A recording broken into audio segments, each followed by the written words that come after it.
आज के इस वीडियो में हम पढ़ेंगे यूपी बोर्ड इंग्लिश से कक्षा 10 का प्रोज में लेसन नंबर 3 द गंगा, जिसे लिखा है पंडित जवाहरलाल नेहरू ने,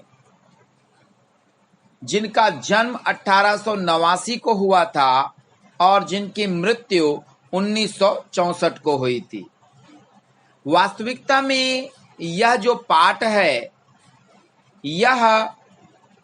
पंडित जवाहरलाल द्वारा बनाई गई वसीयत का एक हिस्सा है, जिसमें कि पंडित जवाहरलाल नेहरू ने अपनी अस्थियों के संबंध में, अर्थात मरने के बाद, दाह संस्कार होने के बाद जो अस्थियां होती है उसका क्या करना है, उसके बारे में जो है इस प्रस्तुत पाठ में उन्होंने वर्णन किया हुआ है। तो आइए हम अपना वीडियो स्टार्ट करते हैं। I have received so much love and affection from the Indian people. I have received का मतलब प्राप्त किया, सो मच माने अत्यधिक, लव माने प्रेम, एंड अफेक्शन माने स्नेह, फ्रॉम द इंडियन पीपल माने भारतीय लोगों से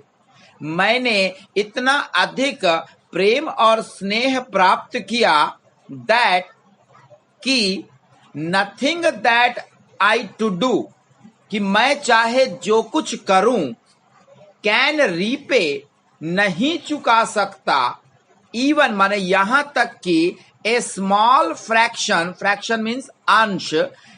नहीं चुका सकता, ए स्मॉल फ्रैक्शन ऑफ इट, उसका एक अंश मात्र भी, एंड इंडीड और वास्तव में, there can be no repayment of so precious a thing as affection. वास्तव में there can be no repayment माने भुगतान, बदला चुकाना, ऑफ सो प्रीशियस माने अत्यंत कीमती, अ थिंग माने वस्तु, एज अफेक्शन माने स्नेह, अर्थात स्नेह जैसी अत्यंत कीमती वस्तु का कोई भुगतान, कोई बदला हो भी नहीं सकता। मैनी हैव बीन एडमायर्ड माने होता है स्तुति करना, सम हैव बीन रेवर्ड का मतलब होता है आदर देना। तो many have been admired, some have been rewarded, कुछ लोगों की स्तुति की गई और सम हैव बीन रेवर्ड, कुछ लोगों को बहुत ही सम्मानित और आदर प्रदान किया गया। बट लेकिन the affection of all classes of Indian people, affection माने स्नेह, ऑल क्लासेस का मतलब सभी वर्गों का है ना, ऑफ माने का, इंडियन पीपल माने भारतीय लोगों के, माने भारतीय लोगों के सभी वर्गों का स्नेह, ऐसा कहा जा रहा है। But the affection of all classes of Indian people have come to me, माने मुझे प्राप्त हुआ है।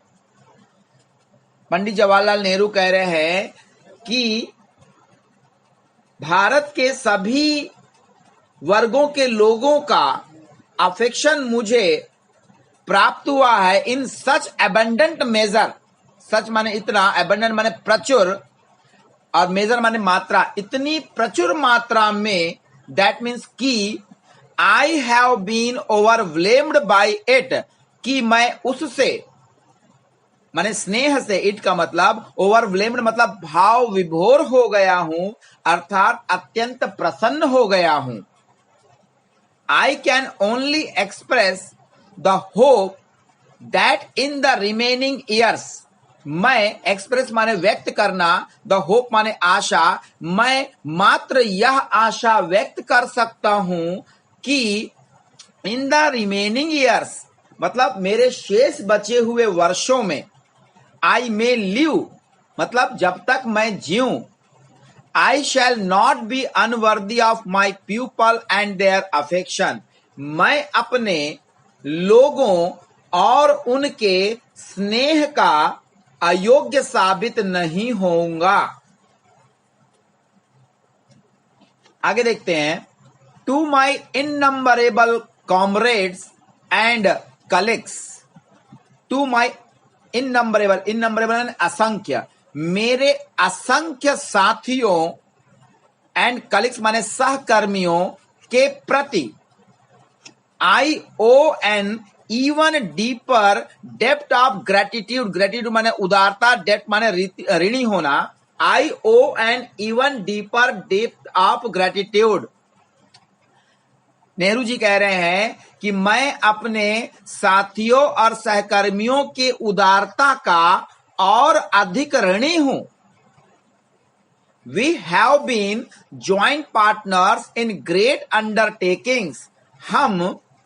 हैव बीन माने रहे हैं, ज्वाइंट पार्टनर्स का मतलब साझीदार रहे हैं, इन ग्रेट माने महान, अंडरटेकिंग्स माने कार्य, किए गए कार्यों को, है ना। हम जो है बड़े बड़े कार्यों को, महान कार्यों में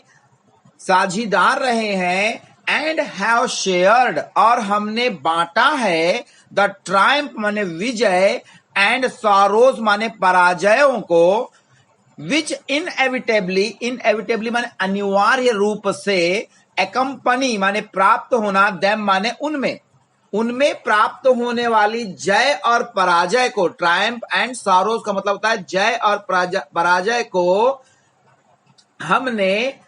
अनिवार्य रूप से इनएविटेबली बांटा है, ऐसा वो कह रहे हैं। अर्थात यहां पर जो है पंडित जवाहरलाल नेहरू अपने मित्रों और सहकर्मियों के प्रति भी उदारता के ऋणी हैं, ऐसा वो कह रहे हैं, क्योंकि उनके साथ उन्होंने बहुत बड़े बड़े महान कार्य किए हैं, और जैसा कि बड़े कार्यों में सफलता और असफलता दोनों मिलती है, इसलिए आगे वो कहते हैं कि उनमें अनिवार्य रूप से मिलने वाली सफलता और असफलता में वे मेरे साथ साझीदार रहे हैं, इसलिए मैं उनका और भी अधिक ऋणी हूं। आगे देखते हैं, When I die, जब मैं मरूं, I should like my body to be cremated, cremated का मतलब होता है दाह संस्कार करना, ठीक है। अग्नि में जो प्रज्वलित किया जाता है एक शव को, उसी को कहते हैं दाह संस्कार। तो I should like my body to be cremated, मैं चाहता हूं कि मेरे शरीर का, बॉडी का दाह संस्कार किया जाना चाहिए। If I die in a foreign country, यदि मैं फॉरेन कंट्री माने विदेशी देश में, विदेश में अर्थात मरूं, my body should be cremated there, तो मेरे शरीर का दाह संस्कार देयर माने वहीं होना चाहिए। And my ashes sent to Allahabad, और मेरी अस्थियों को इलाहाबाद में भिजवाना चाहिए। A small handful of this ashes, और उन अस्थियों का मुट्ठी भर राख, ठीक है, ऐश माने अस्थियां या राख दोनों होता है। A small handful of this ashes should be thrown in the Ganga, और उन अस्थियों की मुट्ठी भर राख गंगा नदी में प्रवाहित होनी चाहिए। थ्रोन का मतलब सौंपना या डालना या प्रवाहित करना, तो यहां हम प्रवाहित करना लेंगे। थ्रोन इन द गंगा मतलब गंगा में प्रवाहित होनी चाहिए। And the major portion, major माने बड़ा, पोर्शन माने हिस्सा, और जो बड़ा हिस्सा है मेरी अस्थियों का, मेरी जो राख है उसका, ऑफ देम डिस्पोज्ड माने नष्ट करना,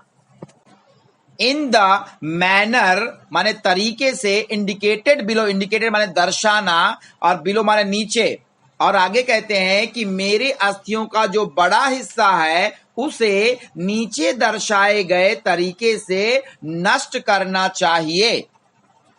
no part of this ashes should be retained और प्रिजर्व। आगे कहते हैं कोई भी हिस्सा ऑफ दिस एशेस माने मेरी अस्थियों का कोई भी, रिटेन माने बचा करके ना रखा जाए, और अथवा प्रिजर्व माने सुरक्षित ना रखा जाना चाहिए, ऐसा जो है वो अपने अस्थियों के विषय में कहते हैं। आगे देखते हैं, my desire to have a handful of my ashes thrown in the Ganga at Allahabad has no religious significance.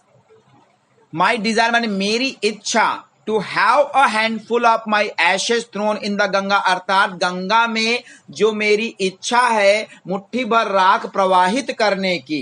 Allahabad में, at Allahabad, has no religious,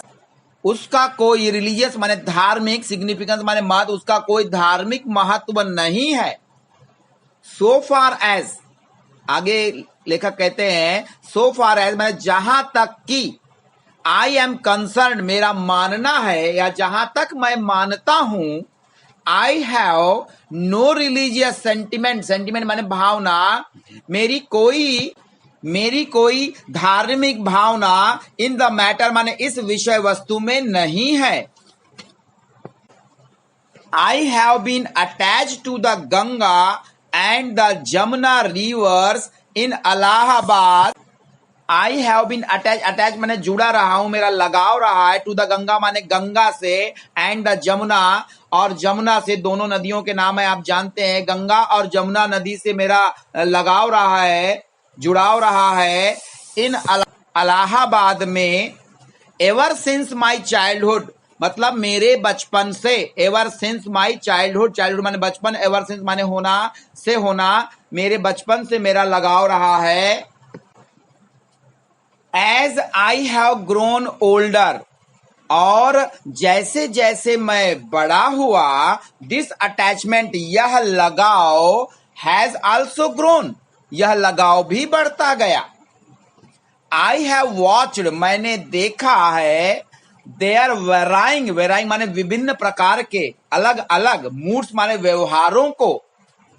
ठीक है। I have watched there, there माने गंगा के, मैंने गंगा के अलग अलग व्यवहारों को देखा है। एज द सीजन चेंज, जैसे जैसे मौसम बदलते थे वैसे वैसे। एंड हैव ऑफन, और प्रायः मैंने विचार किया है, थॉट माने I have thought of the history, Ganga नदी के इतिहास के बारे में, एंड मिथ माने कथाओं के बारे में, एंड ट्रेडिशन माने परंपराओं के बारे में, एंड सॉन्ग माने गीतों के बारे में, एंड स्टोरी माने कहानियों के बारे में, दैट माने जो, have become attach to them, जो उनसे जुड़ी हुई है।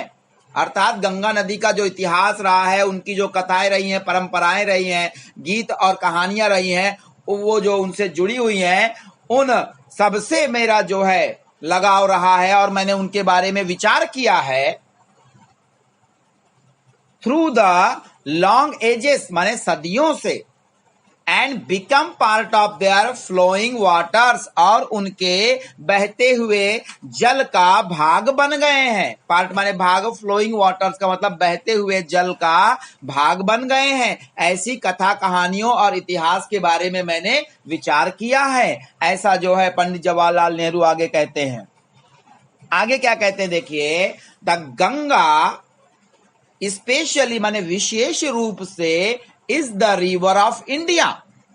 गंगा विशेष रूप से भारतीयों की नदी है, भारत की नदी है। बिलवेड ऑफ हर पीपल, यहाँ के लोगों का प्रेम है। राउंड विच, जिसके चारों ओर, आर इंटरवाइन, इंटरवाइन माने गुथी हुई होना, हर रेशियल मेमोरीज, उसकी जो है जातिगत, रेशियल माने होता है जातिगत, मेमोरीज माने होता है यादें, जातिगत यादें गुथी हुई हैं। हर होप्स, उसकी आशाएं गुथी हुई है। एंड फियर्स, और उसके भय गुथे हुए हैं। हर सॉन्ग्स ऑफ ट्रायम्फ, उनके विजय गीत गुथे हुए हैं। हर विक्ट्रीज, उनकी विजय गाथा जो है, जिसको बोलते हैं songs of Triumph, her victories माने उनकी विजय जो है गुथी हुई है। एंड हर डिफीट्स, और उनकी पराजय भी गुथी हुई है। She has been a symbol of India's age-long culture. She has been माने गंगा रही है, सिंबल माने प्रतीक रही है, ऑफ इंडियाज, इंडिया माने भारत के, है ना, एज लॉन्ग कल्चर माने सदियों पुरानी संस्कृति की, एंड सिविलाइजेशन, सिविलाइजेशन माने सभ्यता की। अर्थात गंगा नदी हमारे भारत के सदियों पुरानी संस्कृति और सभ्यता का प्रतीक रही है। एवर चेंजिंग हमेशा बदलती हुई, एवर फ्लोइंग हमेशा बहती हुई, एंड येट और फिर भी एवर द सेम गंगा या वही गंगा कहलाई है जो प्राचीन काल में थी, जो मध्ययुगीन काल में थी, आज वर्तमान में भी यह वही गंगा कहलाती है। अर्थात उसका महत्व आज तक कम नहीं हुआ है हम लोगों के लिए।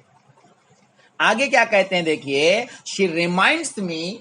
गंगा मुझे याद दिलाती है, of the snow covered peaks,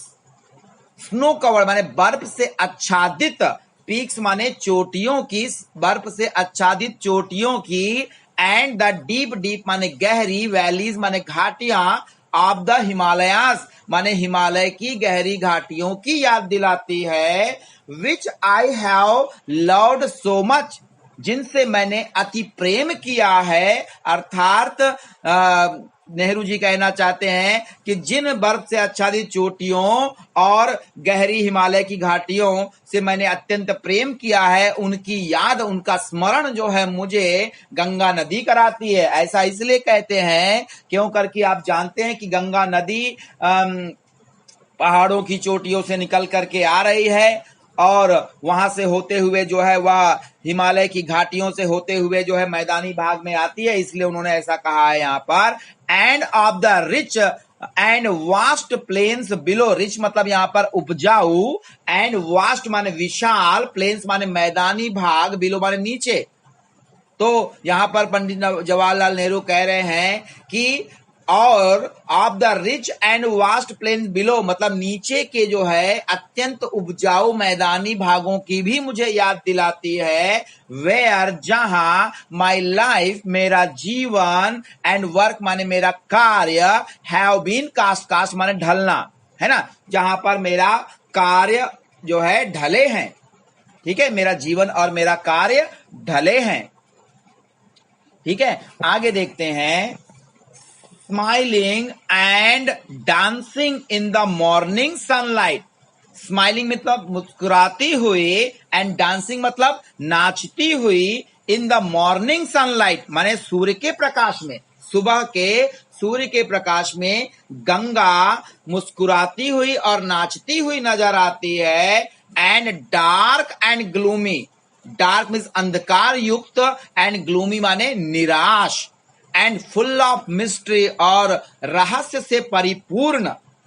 नजर आती है। As the evening shadows fall, जैसे जैसे शाम की छाया जो है, अंधकार कहने का तात्पर्य, जब अंधकार शाम में जैसे जैसे बढ़ता जाता है वैसे वैसे वह जो है अंधकार युक्त, निराश और रहस्य से परिपूर्ण नजर आती है। ए नैरो, एक सकरी, स्लो माने धीमी, एंड ग्रेसफुल माने सुंदर, स्ट्रीम माने धारा, इन विंटर मतलब जाड़ा, मतलब जाड़े में गंगा नदी एक सकरी, धीमी और सुंदर धारा के रूप में नजर आती है, आड़ी तिरछी। And a vast roaring thing during the monsoon, और एक विशाल, वास्ट माने विशाल होता है, रोअरिंग माने गरजती हुई, थिंग माने वस्तु के रूप में, ड्यूरिंग माने दौरान, द मानसून माने की बरसात की ऋतु। ठीक है, तो बरसात की ऋतु में अर्थात वर्षा काल में वह विशाल गरजती हुई नजर आती है। ब्रॉड बॉसम्ड, जो करके जो है चौड़े सीने वाली, अर्थात दोनों पाटों तक जो है उसका पानी भरा रहता है, अर्थात उसका सीना चौड़ा हो जाता है पानी से। ऑलमोस्ट प्रायः एज द सी, ठीक जो है समुद्र की तरह। And with something of the sea's power to destroy, और कुछ सीज पावर माने समुद्र की ही तरह, पावर टू डिस्ट्रॉय माने नष्ट करने की योग्यता लिए हुए, शक्ति लिए हुए वह नजर आती है वर्षा ऋतु में। The Ganga has been to me a symbol and memory of the past, Ganga मेरे लिए अतीत की यादों का प्रतीक है। मेमोरी माने याद, पास्ट माने अतीत। ठीक है, ऑफ इंडिया माने भारत के अतीत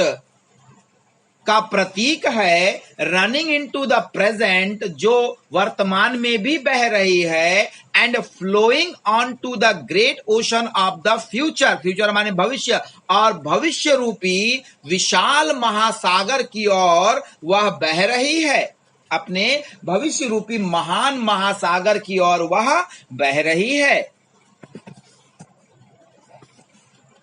आगे पढ़ते हैं, एंड दो, और यद्यपि, आई हैव डिस्कार्डेड, डिस्कार्डेड माने त्यागना, much of the past tradition, much माने अधिक, पास्ट माने पुराने प्राचीन, ट्रेडिशन माने परंपराओं, एंड कस्टम माने रूढ़ियों को। आगे लेखक कहते हैं, एंड दो, और यद्यपि, आई हैव डिस्कार्डेड माने त्यागे हैं, much of past tradition and custom, अत्यधिक पुरानी परंपराओं को और रूढ़ियों को, एंड एन एंशियस, और मैं आतुर हूं, दैट माने कि, India should rid herself, rid herself का मतलब होता है छुटकारा पाना, माने भारत अपने आप को जो है छुटकारा पाले,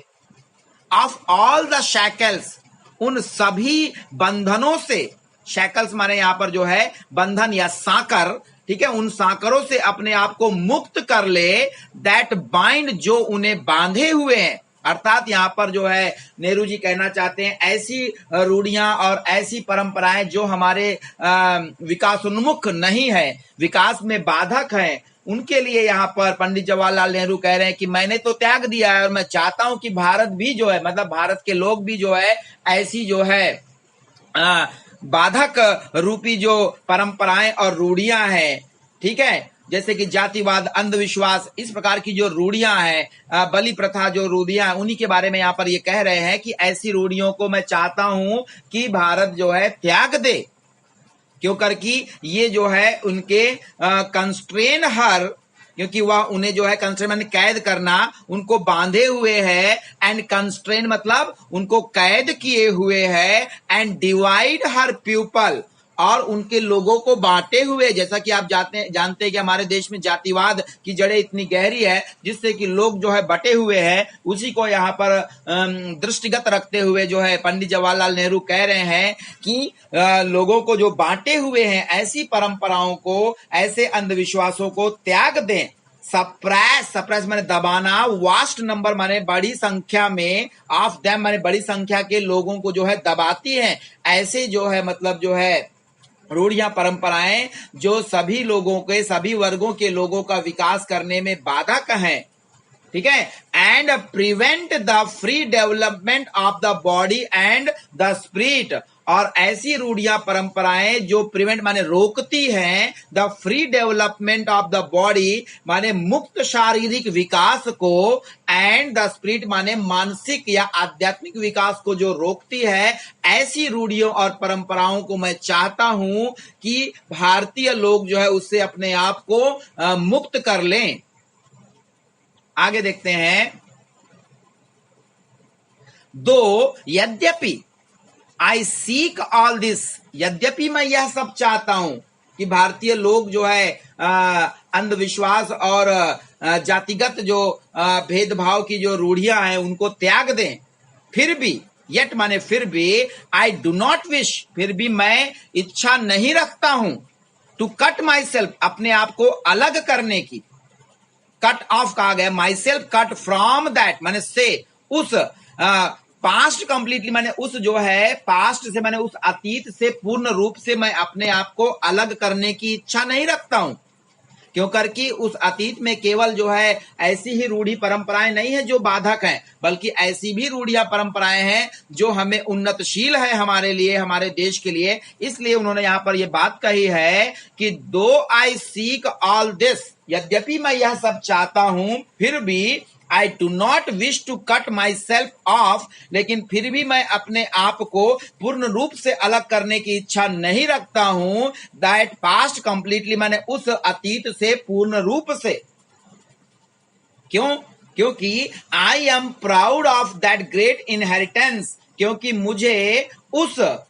ग्रेट माने महान, इनहेरिटेंस माने विरासत पर मुझे गर्व है, दैट हैज बीन जो हमारी रही है, यहाँ पर जो है वो अपने विकासोन्मुख जो रूढ़ियां परंपरा है उसके विषय में बता रहे हैं कि मुझे जो है उन ऐसी परंपराओं पर गर्व भी है जो हमारे देश को जो है महान विरासत को बताती हैं। ठीक है, इसलिए जो है I am proud of that great inheritance that has been, मुझे जो है उन महान विरासत पर जो है गर्व है जो हमारे देश की रही है, एंड इज, और हमारे देश की हैं, आवर्स माने हमारी आज भी है वो विरासत, महान विरासत, उस पर मुझे गर्व है। ठीक है, एंड आई एम कॉन्शियस, और मैं इच्छा रखता हूं कि I too, like all of us, I am conscious that, मैं आतुर हूं, कॉन्शियस माने यहां पर आतुर आप पढ़ेंगे तो ज्यादा व्यवस्थित उत्तर मिलेगा। I am conscious that, मैं आतुर हूं कि I too माने मैं भी, like all of us, हम सबकी तरह, am a link, एक कड़ी हूं, जिस प्रकार अन्य भारतीय लोग भी जो है उस महान विरासत की कड़ी है, मैं भी एक कड़ी हूं।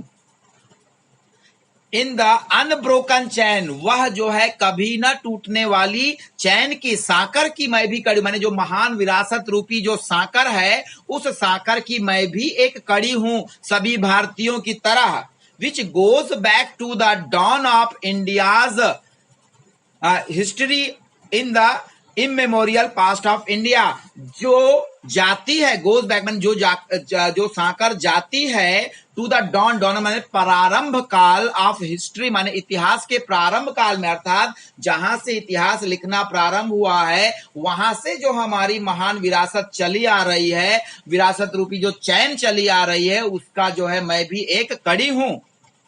है ना। इन the immemorial past of India, मतलब भारत का जो अमर इतिहास है, भारत का जो अमर इतिहास है उसके प्रारंभ काल से जो हमारी महान विरासत रूपी साकर चली आ रही है उसकी मैं एक कड़ी हूं। दैट चैन, और उस साकर को, आई वुड नॉट ब्रेक, मैं तोड़ना नहीं चाहूंगा, फॉर, क्योंकि, आई ट्रेजर, क्योंकि आई ट्रेजर इट, क्योंकि मैं उसे बहुमूल्य मानता हूं, ट्रेजर माने, एंड सीक इंस्पायरेशन, और मैं उससे, सीक माने प्राप्त करता हूं, इंस्पायरेशन माने प्रेरणा प्राप्त करता हूं, फ्रॉम इट माने उससे मैं प्रेरणा प्राप्त करता हूं, and as witness of this desire, और एज विटनेस माने गवाह रूप में, ऑफ दिस डिजायर माने इस इच्छा के गवाह रूप में, and as my last homage to India's cultural inheritance, और भारत की उस सांस्कृतिक विरासत के अंतिम श्रद्धांजलि के रूप में, होमेज माने होता है श्रद्धांजलि, इंडियाज कल्चरल इनहेरिटेंस माने सांस्कृतिक विरासत की अंतिम, लास्ट होमेज, अंतिम श्रद्धांजलि के रूप में, I am making this request, मैं यह विनती करता हूं कि that A handful of my ashes, कि मेरी मुट्ठी भर राख, मेरी अस्थियों की मुट्ठी भर राख, बी थ्रोन, प्रवाहित की जाए, into the Ganga at Allahabad, Ganga नदी में, इलाहाबाद में। उन्होंने अपनी अस्थियों को प्रवाहित करने का कारण यहां पर बताया कि किस प्रकार उन्हें जो है भारत की महान विरासत पर गर्व है, और उस विरासत के साक्षी स्वरूप मुझे जो है, मैं चाहता हूं कि मेरी अस्थियों का जो है विसर्जन गंगा नदी में, इलाहाबाद में किया जाए। टू बी कैरीड, जो वहां से बहाकर के ले जाएगी गंगा नदी, टू द ग्रेट ओशन, महान महासागर में, दैट वॉशेस इंडियाज शोर्स, जो भारत के शोर्स माने समुद्री किनारों को, अर्थात यहाँ पे कदमों को, भारत के जो कदम है, नीचे का जो रूप है वो कदम रूप में है, आपने देखा होगा, उन कदमों को वॉशेस माने पखारता हो, धोता हो, ऐसा मैं चाहता हूं। ऐसा जो है पंडित जवाहरलाल नेहरू अपनी मुट्ठी भर राख के विषय में गंगा नदी का महत्व बताते हुए बताते हैं कि उसका क्या करना है। और बचे हुए मेजर पोर्शन के लिए क्या कहते हैं, देखिए, the major portion of my ashes, और मेरी अस्थियों का जो बड़ा हिस्सा है, शुड हाउएवर, जैसे कि, be disposed of otherwise, otherwise माने अन्य तरीके से, डिस्पोज माने नष्ट करना, शुड माने चाहिए, मतलब कि मेरी अस्थियों का जो बड़ा पोर्शन है, बड़ा हिस्सा है, जैसे कि उसे अन्य तरीके से नष्ट करना चाहिए। कैसे? I want these to be carried high up into the air. मैं चाहता हूं कि उसे, मतलब जो बड़ा हिस्सा है राख का, उसे carried high up into the air in an aeroplane, एक हवाई जहाज में उसे ऊंचे आसमान में ले जाया जाए, एंड स्कैटर्ड, और वहां से बिखेर दिया जाए। स्कैटर्ड माने बिखेरना, फ्रॉम दैट हाइट माने उस ऊंचाई से जो है बिखेर दिया जाए, over the fields where the peasants of India toil, उन जो है खेतों के ऊपर जहां पर वेयर द पीजेंट्स माने किसान, ऑफ इंडिया माने भारत के किसान, टॉयल माने परिश्रम करते हैं, उन खेतों खलिहानों के ऊपर उसे बिखेर देना चाहिए, ऐसा वो कहते हैं। सो दैट, ताकि, उसका महत्व क्या है बता रहे हैं, ताकि they might mingle with the dust and soil of India, ताकि वे अस्थियां जो ऊपर से बिखेरी जाए, वे जो है अस्थियां मिंगल माने मिल जाएंगी with the dust and soil of India, Bharat की धूल और मिट्टी से। डस्ट माने धूल, सॉइल माने मिट्टी, धूल और मिट्टी से मिल जाएगी, एंड बिकम, और हो जाएगी, एन अनडिस्टिंग्विशेबल, इनडिस्टिंग्विशेबल, सॉरी, इनडिस्टिंग्विशेबल का मतलब होता है अभिन्न, है ना, पार्ट माने अंग ऑफ इंडिया, भारत का अभिन्न अंग बन जाएंगी। तो इस प्रकार से पंडित जवाहरलाल नेहरू ने जो है यहां पर अपने अस्थियों के विसर्जन के बारे में दो महत्वपूर्ण बातें बताई। अब इसका कंक्लूडिंग स्टैंजा देख लेते हैं। I have written this will and testament in New Delhi on the 21st day of June in the year 1954. I have written माने मैंने लिखी है, दिस विल माने इस जो है वसीयत को, एंड टेस्टामेंट का मतलब होता है इच्छा पत्र को, इन न्यू दिल्ली माने न्यू दिल्ली में मैंने तैयार करवाई है, लिखी है, on the 21st day of June माने 21 जून को, इन द ईयर 1954 सन 1954 में यह वसीयत जो है मैंने तैयार की है, ऐसा जो है पंडित जवाहरलाल नेहरू अपने निष्कर्ष पैराग्राफ में जो है बता रहे हैं। तो इस प्रकार से आपने जो है इस पाठ में पंडित जवाहरलाल नेहरू के अस्थियों के विषय में जो वसीयत